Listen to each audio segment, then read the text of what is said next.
¿no? O si le tienes a la fiscalía correspondiente, te pueden decir, espéranos aquí tantito, te invitamos un refresco en lo que vienen. En lo que vienen los agentes y ya te aprendemos, ¿no? Sí, porque ya pedimos la orden de aprehensión y después ya la exactamente, otorgó, ¿no? Entonces, hola, ¿cómo están? Bienvenidos a su programa favorito, Al Amparo de un Café, que hoy ha sido modificado por el amparo a un vinito, ¿no? Salud, amigo, con mi amigo Carlos Moreno y su servidor Rogelio Leal.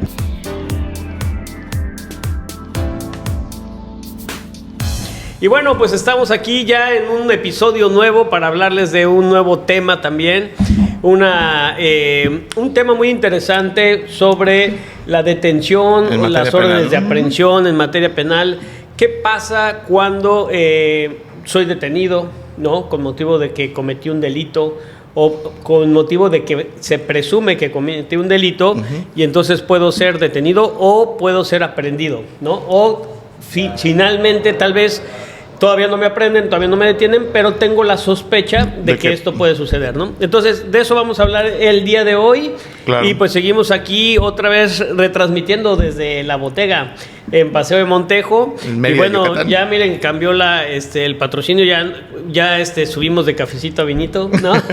Entonces, estamos aquí disfrutando de este lugar que les insistimos está muy rico, muy bueno, está excelente todo, los invitamos a que vengan. Está en Paseo de Montejo, casi esquina, muy cerca del Monumento a la Patria. Vengan, les va a gustar.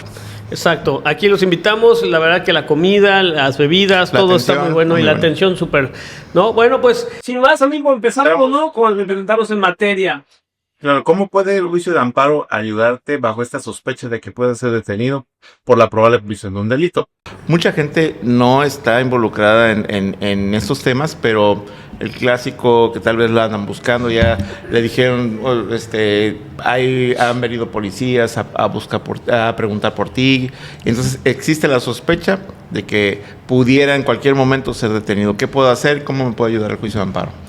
Sí, bueno, pues aquí tenemos que hay contra todas las órdenes de aprehensión, detención, presentación, comparecencia, procede el juicio de amparo, ¿no?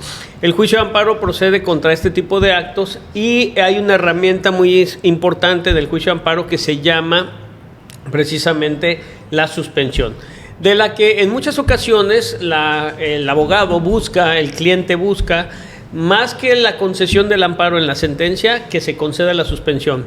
Y la suspensión en este tipo de actos es sumamente importante porque puede traer como consecuencia que no se te detenga, que es finalmente lo que está buscando la persona, ¿no? Ella tiene el temor, la persona tiene el temor de ser aprehendida y pues que se le puede imputar un delito sin su abogado, sin tener una defensa adecuada, etcétera. Y ante esta circunstancia es que promueve el juicio de amparo buscando la posibilidad de, primero, verificar si hay alguna carpeta de investigación o alguna orden de aprehensión en su contra con motivo de algún hecho que pues normalmente tú sabes que te viste involucrado en algún hecho que pudiera llegar a constituir un delito. Y entonces, pues ante esa zozobra, dices, pues ¿sabes qué? Promuevo un juicio de amparo. Sí, que en el argot se le llama amparo exploratorio, ¿no? Un amparo exploratorio. Generalmente es una persona promueve el amparo y contra las autoridades que probablemente lo pudieran detener o aprehender. Entonces, lo que pasa es que recibida la demanda y admitida, el juez de distrito pide informe a todas las autoridades. Oye, tu seguridad pública, ¿tienes algo en contra de Juan Pérez? A ver, tu policía de investigación, o sea, estatal de investigación, ¿tienes algo? Y así cada autoridad debe de rendir un informe en relación con lo que se está pidiendo. Es decir, si Pedro dice, tal vez puedo ser aprehendido, detenido, o me liberaron una orden de comparecencia, de localización o presentación, bueno, se le pregunta todo eso a la autoridad y la autoridad contesta, no tengo nada en contra de Pedro, o bueno, sí tengo una orden de aprehensión. Sí, o algunas autoridades pueden decir que no y otras que sí, ¿no? Entonces, y de ahí partirá el resultado del juicio. Si todas las autoridades dicen que no, pues no hay ningún acto privativo de libertad y bueno, pues el juicio se sobresee, ¿no? Sí. Pero si hay algo... Ante la inexistencia del acto. Ajá, ¿no? Pero si hay algo, si efectivamente Juan Pérez tiene una orden de aprehensión en su contra, ahí se puede enterar por qué, quién lo denunció. Con el informe de la autoridad va acompañado con copias de la carpeta de investigación o de la causa penal, bueno, la carpeta administrativa, y ahí ya viene detallado, ¿no? Cuáles son las pruebas y cuál es el acto de autoridad que culminó, suponiendo que sea una orden de aprehensión. Bueno, entonces ese va a ser el acto reclamado y eso es lo la resolución de la orden de aprehensión. Exacto, y eso va a ser lo que el juez de distrito va a analizar, esa orden de aprehensión que haya cubierto con todos los requisitos constitucionales, de forma, de fondo, para dictarse el auto, y se analizará y se determinará si te concede el amparo o te lo niega. Si te lo niega, queda subsistente la orden de aprehensión, y si te ampara, pues puede ser para diversos efectos, ¿no? Puede ser para que dejar insuficiente la orden, o tal vez el delito estaba mal, o puede ser por para varias cosas, ¿no? Digo, pueden ser para efectos, o puede ser liso y llano, para que deje insuficiente la orden por completo, o puede ser para ciertos efectos de que se reclasifique el delito, o puede ser para otra serie de circunstancias que pudieran darse, ¿no? O no se da un agravante que está por ahí, etcétera. Pero eso ya es el análisis del fondo del asunto, ¿no? La cuestión aquí es que estos amparos exploratorios son muy comunes en los juzgados de distrito, deben ustedes saberlo, porque hay mucha gente que pues se ve involucrada en estos temas, y entonces pues agarran y dicen, oye, pues ¿sabes qué? Quiero promover una demanda de amparo donde pues pudiera yo, a través de esta, servirme de un método de investigación, una vía de investigación, para ver si hay algo en mi contra. Y de ser así, pues entonces ya poderme yo defender de otra forma, ¿no? Que en realidad no hay otra vía para yo poder indagar sobre esas situaciones, porque recordemos que siempre las actuaciones del Ministerio Público pues son con mucho sigilo, ¿no? Entonces no te dan ese acceso a la carpeta de investigación. No es como que yo puedo ir a preguntar, oye, ¿sabes qué? Pues veo una patrulla y estuvieron preguntando por mí, y voy al Ministerio Público y le digo, oye, Ministerio Público, infórmame, ¿tienes alguna carpeta de investigación en mi contra? Y eso suponiendo que vives en un lugar donde solamente hay un Ministerio Público, porque si bien vas a una gran ciudad, como aquí Mérida, bueno, pues tiene muchas agencias, y entonces no vas a saber ni siquiera por cuál, y además las agencias están clasificadas por delitos patrimoniales, delitos sexuales, delitos de violencia, de homicidio, entonces digo, hay una clasificación amplia que no es como que puedas ir a todas a preguntar, y no te van a dar además información por el sigilo que se guarda en la investigación, ¿no? O si le tienes a la fiscalía correspondiente, te pueden decir, espéranos aquí tantito, te invitamos un refresco en lo que vienen en lo que vienen los agentes, y ya te aprendemos, ¿no? Porque ya pedimos la orden de aprehensión y pues ya la exactamente, ¿no? Entonces, pues digo, nadie haría eso, es muy ilógico que se pudiera hacer, y entonces, en atención a eso, es el juicio de lo amparo. legal es hacerlo a través de un juicio de amparo, que normalmente ahí viene una discusión en cuanto a que si pides la suspensión o no pides la suspensión, ¿no? Contra este tipo de actos.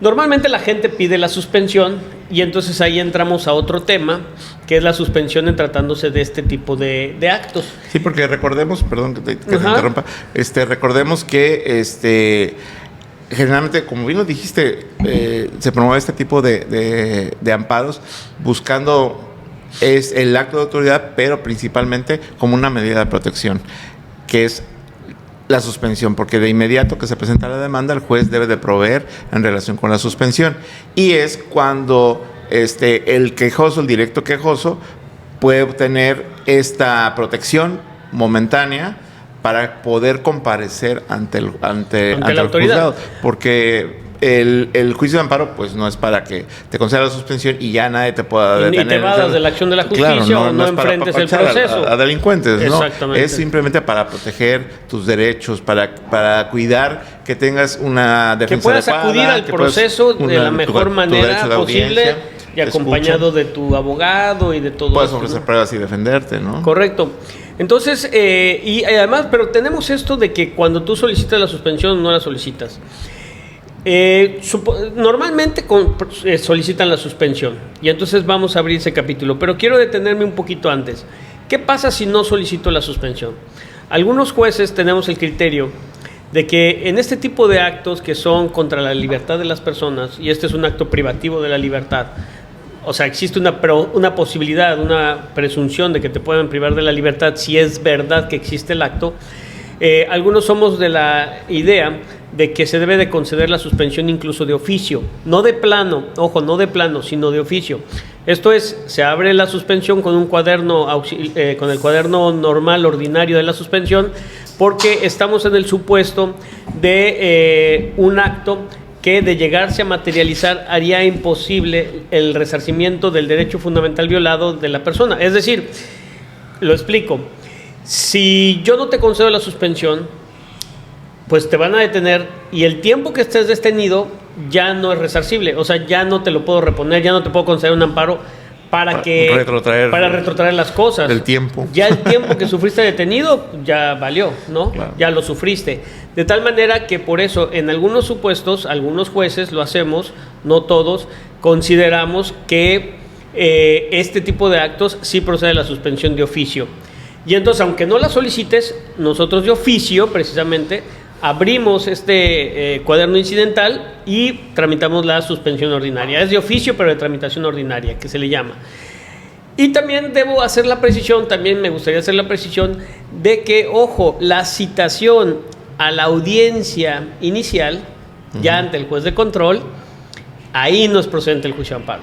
La última jurisprudencias de la Corte han establecido que si te están citando ya a la audiencia de formulación de la imputación, que sea una citación, ahí sí no procede el juicio de amparo, porque dice en la jurisprudencia que eso no te causa perjuicio, porque precisamente te están llamando al proceso para que tú te puedas defender. Esto es, no hay una orden de aprehensión, es una orden de citación que el juez te dice, preséntate ante mí para que el Ministerio Público tiene una acusación en tu contra, te va a formular, entérate de qué te acusan y defiéndete. Sí, porque para eso es la audiencia, para que te enteres qué hechos tiene el Ministerio Público en tu contra.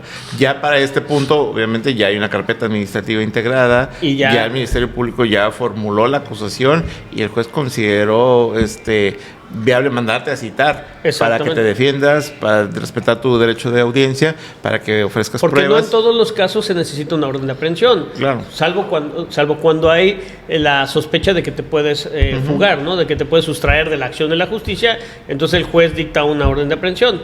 Entonces, bueno, retomando ahora sí, vámonos a la orden de aprehensión y qué pasa con la suspensión. Bueno, ya la suspensión tú la solicitas o procede de oficio, y entonces va a tener, de acuerdo a cada acto, va a tener ciertos efectos de la suspensión. Esta suspensión normalmente, cuando vamos a clasificarla, porque la ley así lo establece, en que si se trata de una orden de aprehensión, es decir, tú pudiste haber cometido un delito, y estos delitos, ya lo decíamos en otro capítulo anterior, en otro episodio, pueden ser de los delitos que están establecidos en el artículo 19 constitucional como delitos graves o delitos de alto impacto, o pueden de los que están clasificados como prisión preventiva oficiosa, o puede ser de los delitos que no están dentro del 19 constitucional, ni tampoco están en el Código Penal del Estado como graves, y entonces consideran que son delitos que no están previstos en ese supuesto. Y de ahí, entonces, va a partir qué tipo de suspensión te voy a... O bueno, no qué tipo, efectos, sino ¿no? Los efectos de la suspensión varían, ¿no? Anteriormente, y la ley de amparo así lo establece, la ley de amparo establece que tratándose de delitos que no están contemplados dentro de este catálogo del 19 constitucional, que no son graves o que no son delitos de prisión preventiva oficiosa, es para el efecto de que no te detengan y que tú puedas comparecer ante el juez sin necesidad de ser detenido y enfrentar tu proceso, ¿no? Claro. Y los del 19 constitucional, de acuerdo a la ley de amparo, los que sí están en este catálogo del 19 como delitos graves o delitos de prisión preventiva oficiosa, dice la ley de amparo que es para que una vez que te detengan, es decir, me detienes, para que no es para que no te detengan, sino para que una vez que te detengan, dice, la libertad va a quedar a disposición del juez de distrito y tú vas a quedar a disposición del proceso. Que entonces dices, ¿y entonces para qué me concedes la suspensión? Pareciera que no tiene ningún efecto real, o para qué yo me voy a someter a ese tipo de actos, ¿no? Sí, sí, pero recordemos que siempre la intención y los efectos del juicio de amparo es para que comparezcas, porque al final de cuentas el amparo es contra actos arbitrarios, ¿no? Contra actos ilegales. Entonces, pero si el Ministerio Público sigue la línea de la legalidad que culmina con una citación, bueno, pues o pidió la orden de aprehensión en tu contra, el juicio de amparo puede, dependiendo del delito, lo que explicaba el juez Rogelio, dependiendo del delito es si puedes ser detenido o no. Entonces, si eres detenido, obviamente, pues enfrentarás el proceso ante el juez correspondiente. Si no eres detenido, uno de los efectos de la suspensión es que debes de comparecer en determinados días, que primeramente ponemos 3 días, para que comparezcas ante el juez del conocimiento y, bueno, enfrentes ya el proceso. Pero te evitas el ser aprendido, que se ejecute esa orden de aprehensión con todo lo que conlleva, ¿no? Sí, porque vas a escribir del supermercado, tal vez con tu hijo, con tu familia, y llega la policía, pues ahí te detiene. Entonces, esto evita la suspensión, es para que tú te presentes ante el juez. Pero eso era una interpretación que existía en la ley de amparo. O bueno, no la interpretación, sino como lo que establece la ley de amparo.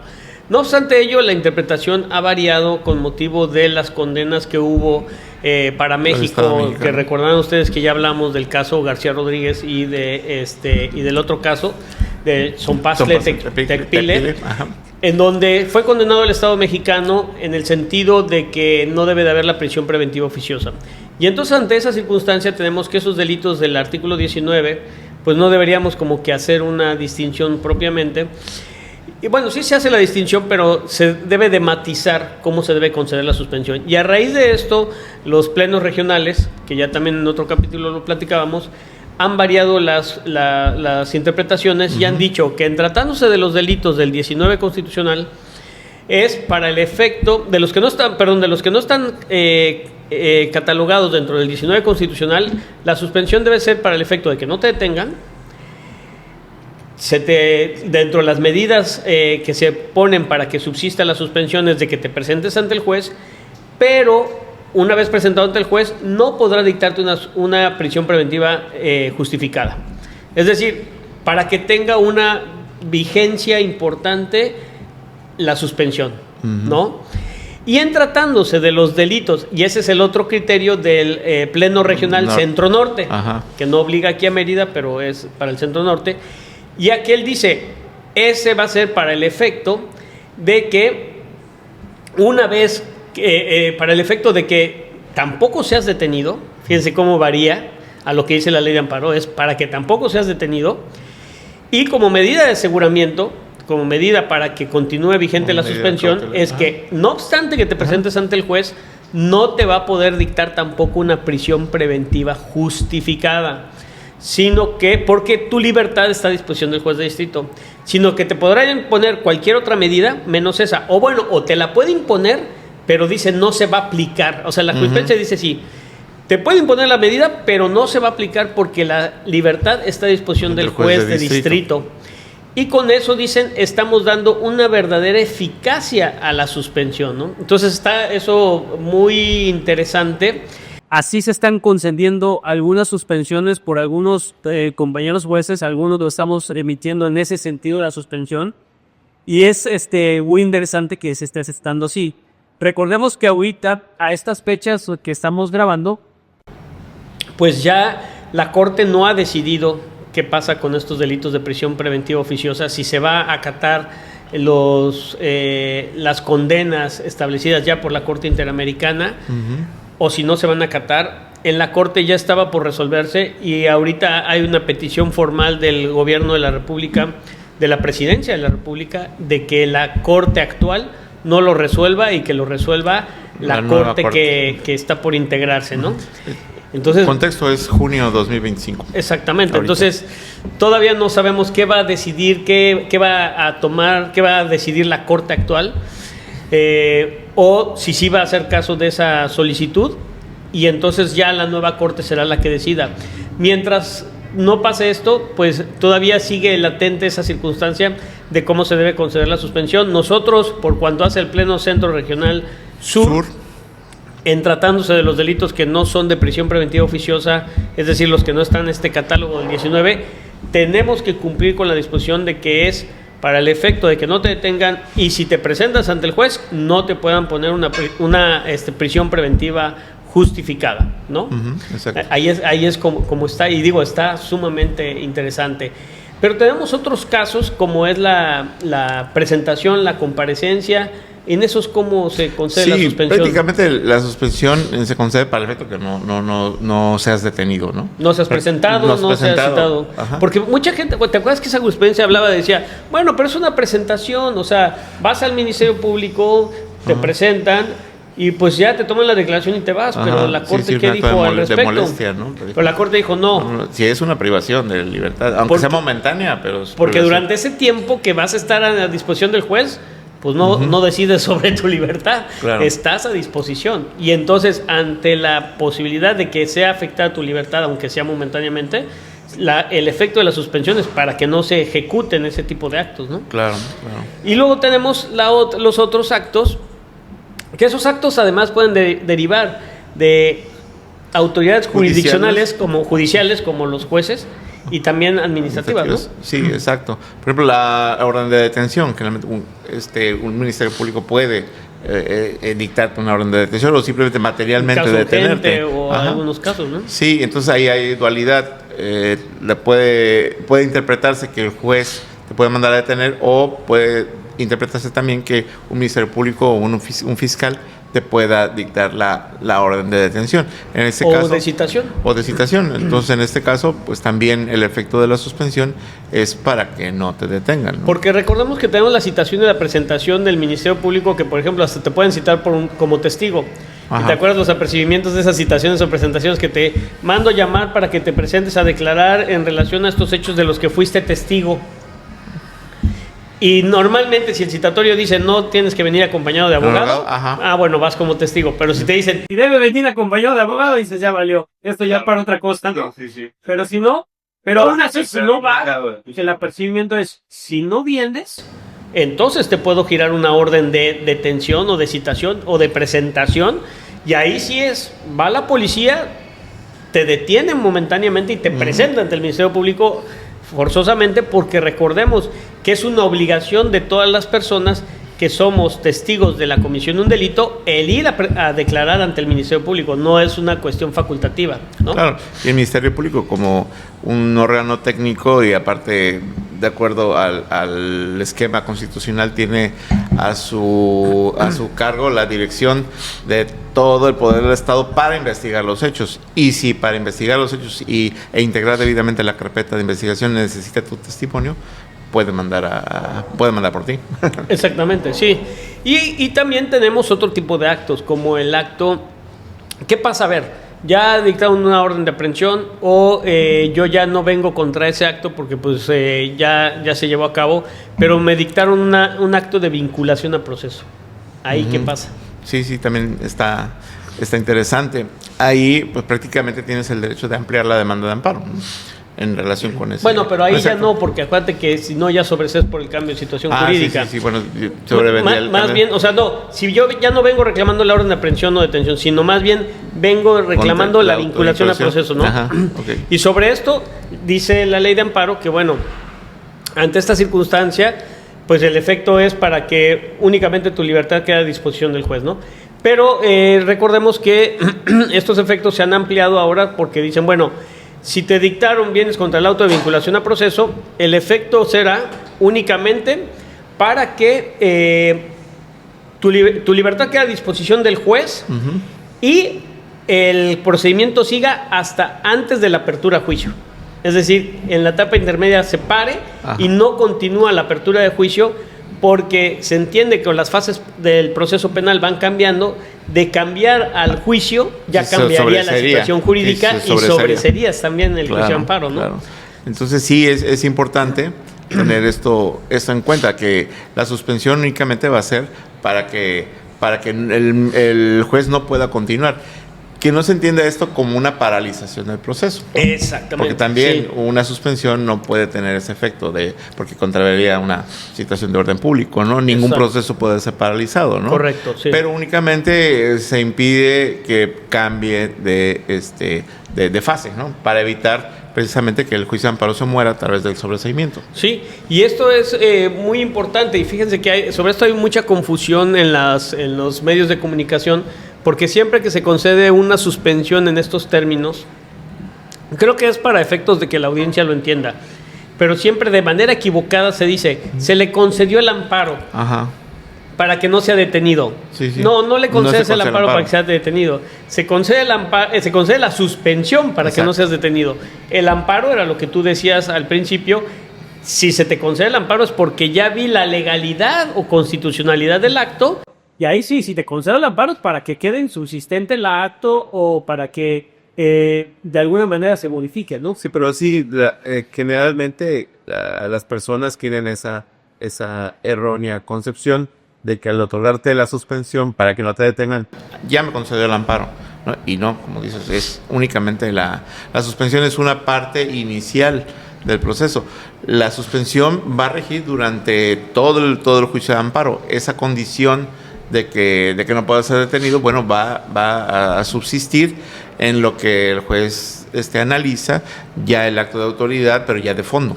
Y vamos a precisar esta parte me parece muy importante precisar.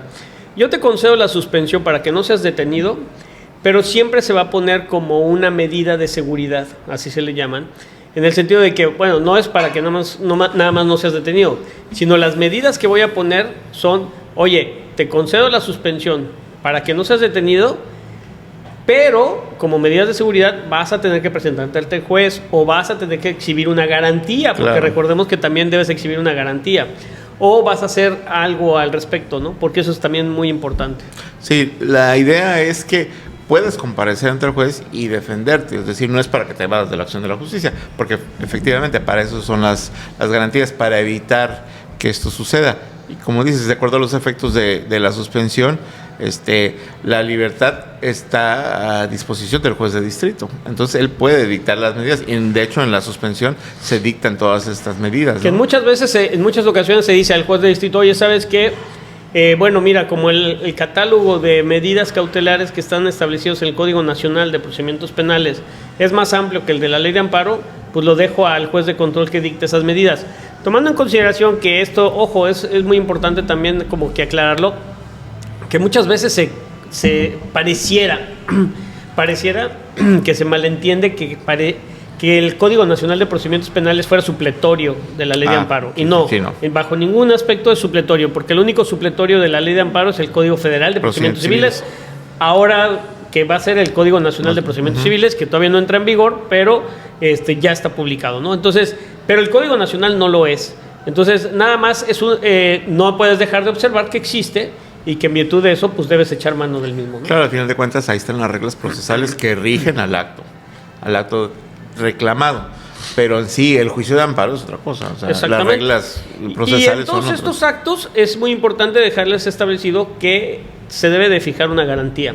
Porque siempre contra estos actos de privación de la libertad se debe fijar una garantía, que esta garantía va a tener por objeto el garantizar precisamente los posibles daños y perjuicios que se le pudieran cometer al tercero interesado, ¿no? En este caso sería la víctima, ¿no? Sería la víctima, ¿no? O el ofendido. O cuando no hay delitos de víctima o ofendido, de todos modos, pues se debe de garantizar para efecto de que cumplas con las medidas cautelares que se te fijaron para que siga vigente la suspensión. Porque si no cumples con las garantías, si no te presentas al proceso, la suspensión deja de surtir sus efectos, porque es muy importante. La suspensión surte efectos desde que la concede el juez.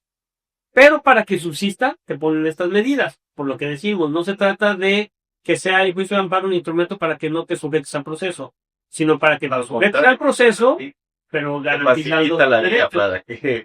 Para que evites la detención, evites la aprehensión con todo lo que esto conlleva. Exacto. Y sí, lo que comentabas de la garantía tiene una finalidad. A final de cuentas, es garantizar que no te vas a evadir de la acción de la justicia, pero también debe ser asequible. Para las personas. Debe ser en un parámetro que razonablemente pueda cubrirlo, no tan bajo que vaya nace por cumplir un requisito, pero no tan alto también que sea gravoso, sino algo el juez debe de ponderar ahí de acuerdo a las autoridades involucradas, de acuerdo al tipo del delito que probablemente haya cometido esta persona. Ya teniendo el informe de la autoridad, pues ya es más fácil. Ya vemos las características, los ingresos, el tipo de monto del delito patrimonial, por ejemplo, ¿no? ¿no? Entonces todo eso va a servir para el juez para fijar la garantía. Pues así es. Bueno, pues amigos, con esto concluimos este tema que es muy interesante, muy bonito, de la suspensión en materia penal. Esperemos que les haya gustado, que haya aclarado ciertas dudas al respecto y que también ustedes, si llegan a verse en algún problema de esta naturaleza, pues sepan a través de este podcast lo que pueden enfrentar, lo que se puede acordar y tomen su mejor decisión al momento de solicitar una suspensión, que entiendan cuál es el efecto de la misma y en qué abarca, qué no abarca y cómo voy a poder enfrentar el proceso, ¿no? Claro, entender básicamente que la suspensión es una medida de entrada y provisional para evitar precisamente que te puedan detener. Ya si existen elementos para considerarte probable responsable de un delito, eso ya se analizará en el juicio principal. En el fondo del asunto. Al dictarse la sentencia del juicio principal. Así es. Pues bueno, pues un gusto estar con ustedes nuevamente y nos vemos en su próximo episodio de Al Amparo de un Café, que hoy fue Al Amparo de un Vinito. Salud y que estén muy bien. Nos vemos. Hasta luego. Bye. Adiós.